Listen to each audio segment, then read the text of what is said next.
Tous les jours, notre monde jette suffisamment de métal pour construire 200 tours Eiffel. 200, tous les jours.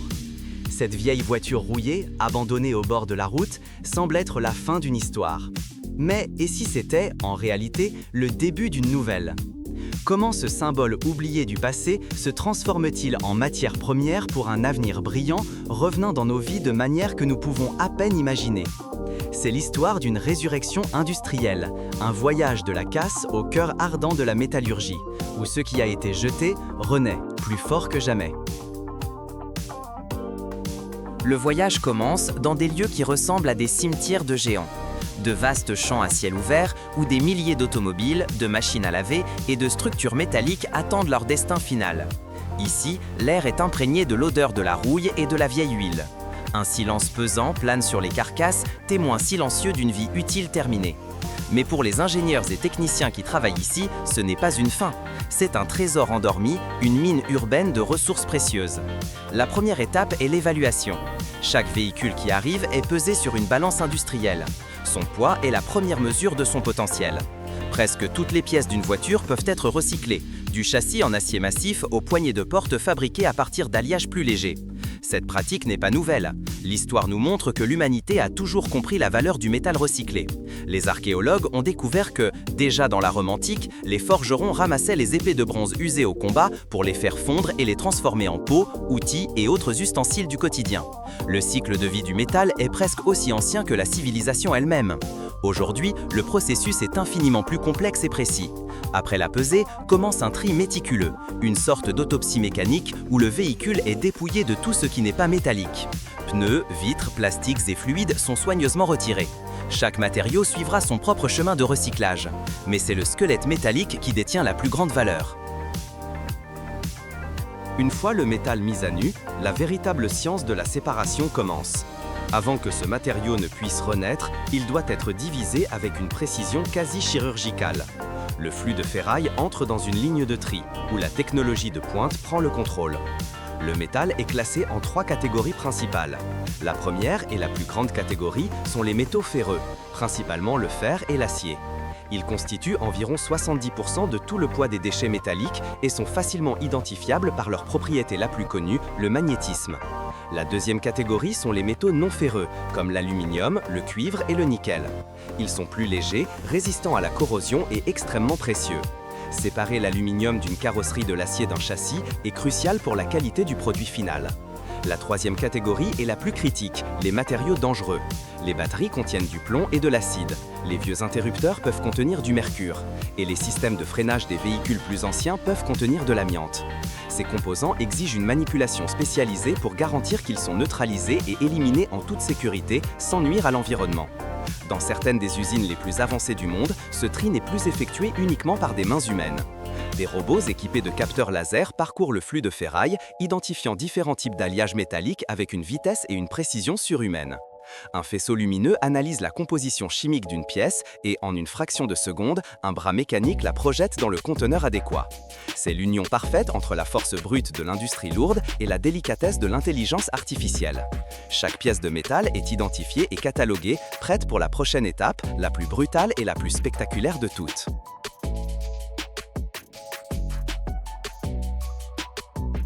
Après le tri, le métal est propre et classé, mais il conserve encore sa forme originale. Une portière de voiture est toujours une portière, un châssis est toujours un châssis. Pour le transformer en matière première universelle, il faut détruire son identité. Le matériau est transporté vers une machine qui est le cœur battant de tout centre de recyclage, le broyeur ou shredder. Ce n'est pas seulement une machine, c'est un monstre mécanique, un titan d'acier avec une faim insatiable. Sa taille est colossale et son son est un rugissement assourdissant qui peut être entendu à des kilomètres à la ronde. Une grue géante soulève une voiture entière, la balançant dans les airs comme un jouet et la laisse tomber dans la gueule du broyeur. Pendant un instant, il y a le silence. Et puis, le chaos. Des lames d'acier trempées, plus épaisses qu'un bras humain et tournant à une vitesse incroyable, saisissent le véhicule et le tirent à l'intérieur avec une force implacable. Le son est une symphonie de destruction. Le métal qui se déchire, le verre qui se brise, la structure qui cède sous une pression de centaines de tonnes.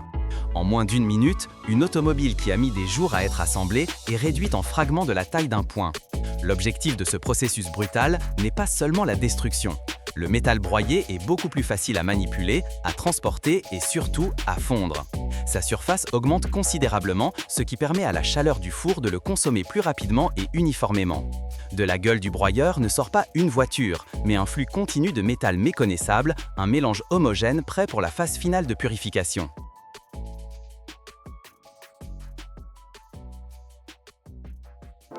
Le métal est maintenant broyé en un flux homogène, mais c'est encore un mélange de différents types. L'acier est mélangé au précieux aluminium. Séparer ces deux matériaux est le prochain défi et la solution est une démonstration élégante de physique en action. Le flux de fragments de métal est déversé sur un tapis roulant qui le transporte sous un tambour magnétique géant. Ce n'est pas un aimant ordinaire, c'est un électroaimant colossal avec une puissance capable de soulever des tonnes. À mesure que le fleuve de métal passe en dessous, tout ce qui contient du fer et de l'acier est arraché du tapis, sautant et s'agrippant à la surface du tambour. L'acier suit un chemin, tandis que les matériaux non magnétiques poursuivent leur chemin. Mais comment séparer l'aluminium du reste des non-métaux, comme le plastique et le caoutchouc, qui auraient pu échapper au tri initial? La réponse réside dans un phénomène physique appelé courant de Foucault. Le flux de matière restant passe par un autre séparateur qui génère un champ magnétique à rotation rapide. Ce champ n'attire pas l'aluminium, mais il induit de petits courants électriques à l'intérieur des fragments d'aluminium. Ces courants, à leur tour, créent leur propre champ magnétique qui s'oppose au champ principal. Le résultat est une force de répulsion. L'aluminium est littéralement poussé hors du tapis, sautant dans un conteneur séparé, tandis que les autres matériaux, inertes à ce champ, tombent simplement en bout de ligne. C'est un spectacle presque magique, voir le métal léviter et se séparer sans aucun contact physique. Une danse invisible de forces magnétiques qui purifie le matériau avec une efficacité remarquable. Maintenant, enfin, nous avons des matières premières pures, des monticules gigantesques d'acier broyé et des tas brillants d'aluminium, froids et inertes, mais prêts à affronter le feu.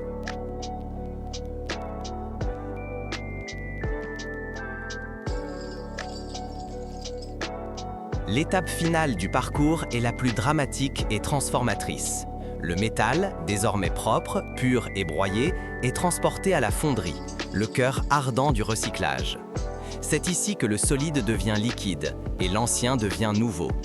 L'acier et l'aluminium sont chargés dans des fours géants, des creusets de la taille d'immeubles qui atteignent des températures inimaginables. L'acier est porté à plus de 1500 degrés Celsius, une température plus chaude que la lave d'un volcan. L'aluminium fond à une température plus basse, mais tout aussi brûlante, de 660 degrés Celsius. À l'intérieur de ces fours, le métal perd toute mémoire de sa forme antérieure. Une poutre de pont, une canette de boisson gazeuse, un capot de voiture, tout se fond en une masse incandescente et homogène. La chaleur intense brûle toutes les impuretés restantes, comme la peinture ou les plastiques, qui remontent à la surface sous forme de scories ensuite retirées. Ce qui reste est du métal liquide, pur et vibrant, une vision hypnotique de puissance primordiale. Ce processus, bien que visuellement intense, est un miracle d'efficacité énergétique. Produire de l'acier à partir de ferraille consomme environ 75% moins d'énergie que sa production à partir de minerais de fer vierge. Dans le cas de l'aluminium, l'économie est encore plus étonnante. Le recyclage de l'aluminium consomme jusqu'à 95% moins d'énergie que sa production à partir de la bauxite. L'énergie économisée en recyclant une seule canette d'aluminium suffit à alimenter un ordinateur portable pendant 3 heures. Lorsque le métal atteint l'état liquide parfait, le four s'incline lentement et un fleuve de feu blanc jaunâtre s'écoule dans des moules géants. Dans ces moules, le métal refroidit et se solidifie, formant des lingots, des plaques ou des poutres, les éléments de base pour un nouveau cycle de vie. Le cycle est complet. Ce qui était une voiture rouillée est maintenant un bloc d'acier pur et brillant, prêt à être envoyé dans des usines du monde entier. Lorsque le métal atteint l'état liquide parfait, le four s'incline lentement et un fleuve de feu blanc jaunâtre s'écoule dans des moules géants. Dans ces moules, le métal refroidit et se solidifie, formant des lingots, des plaques ou des poutres, les éléments de base pour un nouveau cycle de vie. Le cycle est complet. Ce qui était une voiture rouillée est maintenant un bloc d'acier pur et brillant, prêt à être envoyé dans des usines du monde entier.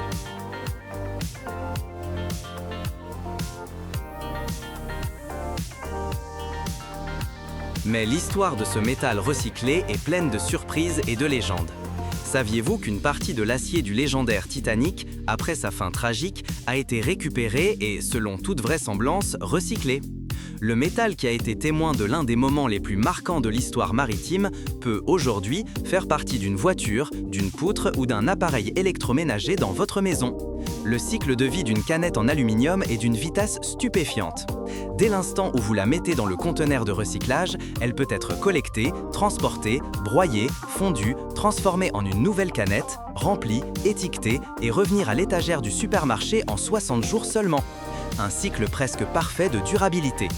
Et la puissance de ce métal renaissant ne se limite pas aux petits objets. En Californie, un pont est érigé, construit avec 85% d'acier recyclé, provenant d'anciennes structures démolies. C'est une preuve monumentale que l'ingénierie du futur peut être construite sur les fondations du passé de manière plus économique, écologique et incroyablement résistante.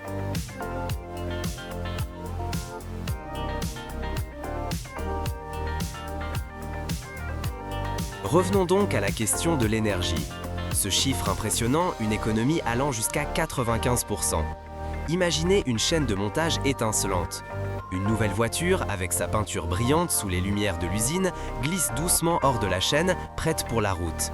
C'est un symbole de modernité et d'innovation. Mais son secret est à l'intérieur. Jusqu'à 30% de l'acier qui compose sa structure robuste peut provenir de cette vieille voiture rouillée que nous avons vue au début. Sa force vient de la Renaissance. Il est clair que dans ce que beaucoup appellent simplement des déchets, se cache en réalité l'immense potentiel pour construire, plus intelligemment, notre avenir. Nous avons vu comment le monde dur et lourd du métal trouve sa seconde vie dans un cycle quasi infini. Mais qu'en est-il du monde léger et jetable du plastique qui nous entoure tous les jours ? Toutes les secondes, sur notre planète, 20 000 bouteilles en plastique sont vendues. 20 000 ! Et moins de 10% d'entre elles auront la chance d'être recyclées. Comment une de ces bouteilles, un symbole de notre culture du jetable, peut-elle se transformer en votre veste polaire préférée ? La réponse réside dans un processus de transformation aussi ingénieux que crucial pour l'avenir de notre planète. L'ampleur du problème est difficile à appréhender. Chaque année, l'humanité produit environ 400 millions de tonnes de plastique. De ce volume colossal, plus de 8 millions de tonnes finissent dans nos océans, formant des îles de déchets et menaçant la vie marine. Une seule bouteille en plastique, laissée dans la nature, peut prendre plus de 450 ans à se décomposer. 4 siècles et demi. C'est pourquoi le recyclage du plastique n'est pas une option, c'est une nécessité urgente. C'est une bataille contre le temps et contre notre propre gaspillage. Et c'est une bataille que l'industrie commence à mener avec technologie et innovation. Environ 60% de toutes les fibres synthétiques utilisées pour l'habillement dans le monde ne proviennent plus directement du pétrole, mais de bouteilles recyclées comme celle-ci. Le voyage de cette bouteille commence dans les centres de collecte, où des montagnes de plastique attendent.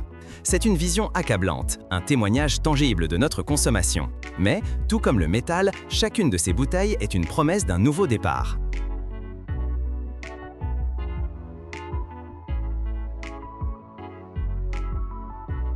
Mais avant que toute transformation puisse avoir lieu, il faut de l'ordre dans le chaos. La première étape dans la nouvelle vie d'une bouteille en plastique est un tri rigoureux. Dans une usine de recyclage, les bouteilles circulent sur des tapis roulants où elles sont séparées par type de plastique et, de manière cruciale, par couleur. Le plastique transparent, connu sous le nom de PET, polyéthylène terephthalate, est le plus précieux et le plus polyvalent. Il est utilisé pour créer de nouvelles bouteilles ou des fibres de haute qualité. Les plastiques colorés, verts, bleus ou bruns, suivent un chemin différent, étant normalement transformés en produits qui n'exigent pas de transparence. Ce processus de tri est un balai de haute technologie. Des capteurs optiques analysent chaque bouteille en une fraction de seconde, identifiant son type de polymère et sa couleur. Des jets d'air comprimés, contrôlés par ordinateur, se déclenchent avec précision, poussant les bouteilles vers les conteneurs corrects. Sur certaines lignes, des bras robotiques travaillent côte à côte avec des opérateurs humains, garantissant que la séparation soit la plus pure possible. Et ici, il y a un détail qui fait toute la différence et qui commence chez nous. La qualité de la matière première finale dépend drastiquement du nettoyage initial des bouteilles. Une simple action de rincer la bouteille à l'eau avant de la jeter enlève les résidus de sucre et d'autres impuretés, améliorant énormément l'efficacité du processus et la qualité du plastique recyclé. C'est un petit geste avec un impact géant.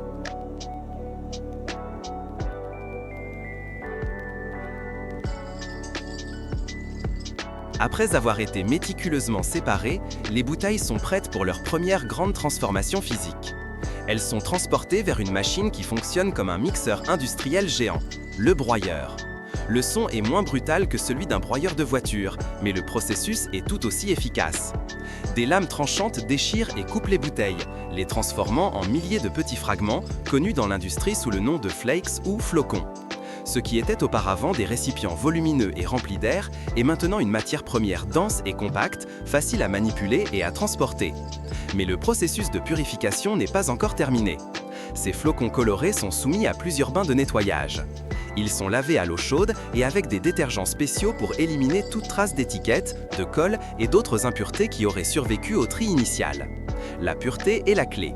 Plus les flocons sont propres, plus le produit final sera solide et de meilleure qualité. Après le lavage, les flocons sont séchés dans de grandes centrifugeuses et des séchoirs à air chaud jusqu'à ce que toute l'humidité soit éliminée. Le résultat est une montagne de petits morceaux de plastique brillants ressemblant à des confettis. Vu de près, il est difficile de croire que cela était autrefois une bouteille d'eau ou de boisson gazeuse. Chaque flocon est comme une brique microscopique, prête à être utilisée dans la construction de quelque chose d'entièrement nouveau.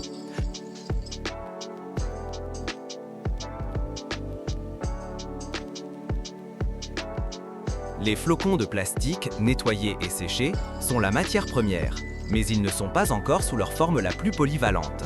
Pour devenir une ressource universelle, capable d'être utilisée dans n'importe quelle usine de plastique du monde, ils doivent subir une dernière et cruciale transformation. C'est la phase de granulation. Les flocons sont introduits dans une machine appelée extrudeuse. À l'intérieur, une vis géante, connue sous le nom de vis sans fin, chauffe et comprime les flocons. Le plastique fond, se transformant en une masse visqueuse et homogène, comme du miel épais. La température est contrôlée avec une extrême précision. Un chauffage excessif peut dégrader le plastique, affaiblissant ses chaînes polymériques. Un chauffage insuffisant ne le fera pas fondre complètement. Cette masse de plastique fondu est ensuite forcée de passer à travers une plaque percée de petits orifices en sortant de l'autre côté sous forme de longs brins de spaghettis en plastique. Ces brins passent immédiatement par un bain d'eau pour refroidir et se solidifier. Ensuite, une lame rotative les coupe en petits cylindres de quelques millimètres de long. Ce sont les pellets ou granulés. Petites et uniformes, ces perles de plastique recyclées sont la forme finale de la matière première. Elles sont faciles à stocker, à transporter et à doser dans les machines de production. Le cycle de transformation de la bouteille est achevé. Ce qui était un déchet gênant est maintenant un produit précieux, prêt à être envoyé dans les usines et à commencer sa seconde vie.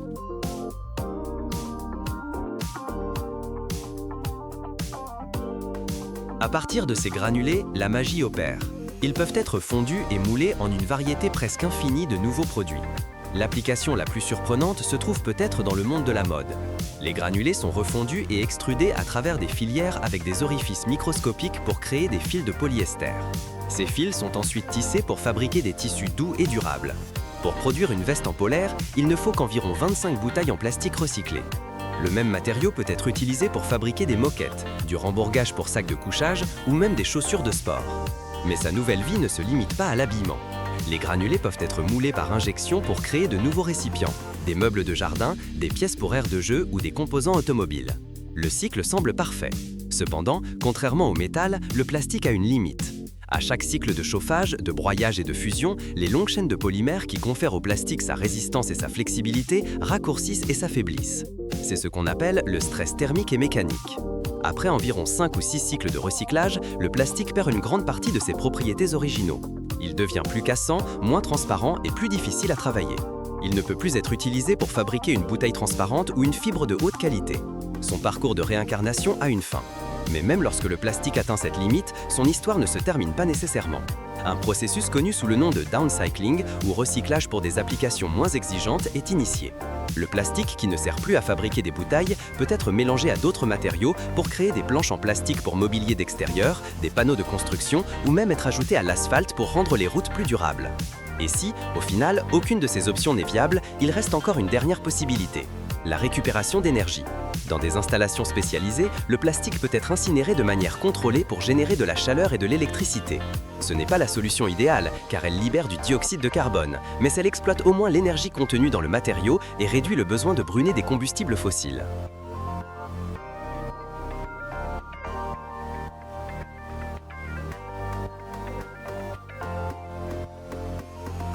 Mais la science ne s'arrête pas, et ce qui est aujourd'hui une limite, demain pourrait être un nouveau départ. La frontière du recyclage du plastique s'étend au niveau moléculaire. Il existe des méthodes avancées, comme la pyrolyse, qui promettent de boucler la boucle une fois pour toutes. Dans ce processus, le plastique est chauffé à des températures d'environ 700 degrés Celsius en l'absence d'oxygène. Au lieu de brûler, ces molécules se brisent, le ramenant à ses composants de base, des gaz et des huiles, qui peuvent être utilisés pour créer à nouveau du plastique vierge ou même comme carburant. Une autre technologie, l'hydrolyse, utilise de l'eau à haute pression pour parvenir à une décomposition moléculaire similaire.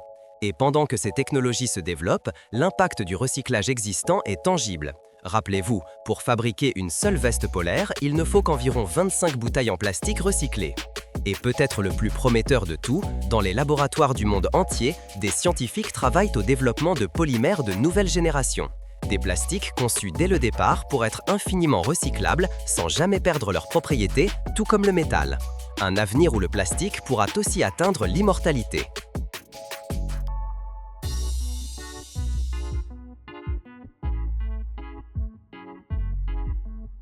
Nous revenons au début. Chaque seconde, 20 000 bouteilles en plastique. Ce chiffre est accablant. Il est facile de se sentir insignifiant face à une telle échelle. Mais le voyage que nous avons fait nous montre que le changement se produit une bouteille à la fois. Nous voyons une dernière bouteille être ramassée, voyager le long de la ligne de tri, être broyée en flocons, renaître sous forme de granulés et être tissée en un fil brillant. Ce fil devient une partie d'un manteau chaud et confortable. La scène finale montre une personne portant ce même manteau au sommet d'une montagne, regardant un paysage naturel et immaculé. Le recyclage n'est pas seulement une technologie complexe qui se déroule dans des usines lointaines, c'est un choix. C'est le pont entre un acte simple, le nôtre, et un résultat puissant. C'est la preuve que nous pouvons prendre un symbole du gaspillage et le transformer en quelque chose de durable, utile et même beau. Et ce choix, accessible à chacun de nous, a le pouvoir de protéger le monde que nous aimons tant explorer. La prochaine fois, nous découvrirons comment sont créés les matériaux qui, par conception, sont faits pour durer des siècles.